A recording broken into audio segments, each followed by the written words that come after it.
climatique, manque de neige, l'avenir des téléskis de basse et moyenne montagne est plus que compromis.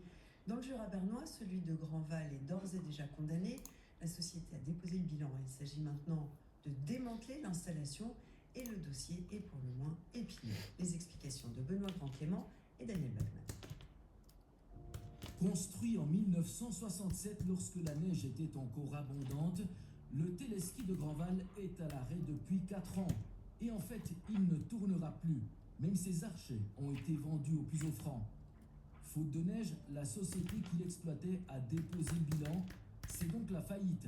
Avec sa station inférieure à 950 mètres d'altitude, le téléski était condamné.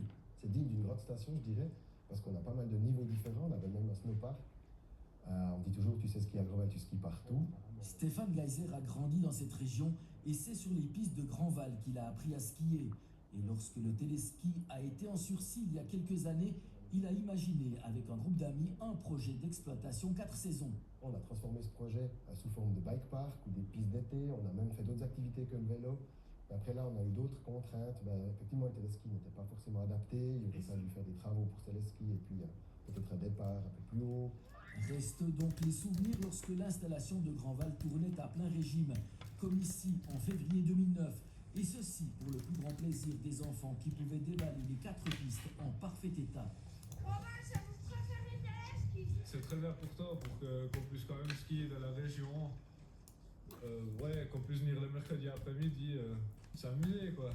Des souvenirs, Marcel Forster en a elle aussi beaucoup. Le téléski de Grandval, cela a été en quelque sorte le bébé de son mari pendant presque 45 ans. Alors forcément, il y a des regrets. Tout le monde se connaissait, il y avait une ambiance. Donc oui, quelque part, c'est vrai, c'est un gâchis. Je pense qu'on aurait pu mieux faire. Que va-t-il dès lors se passer? C'est à la bourgeoisie de Grandval, propriétaire du terrain, que reviendra la mission de démonter les installations, et cela à un coût 180 000 francs.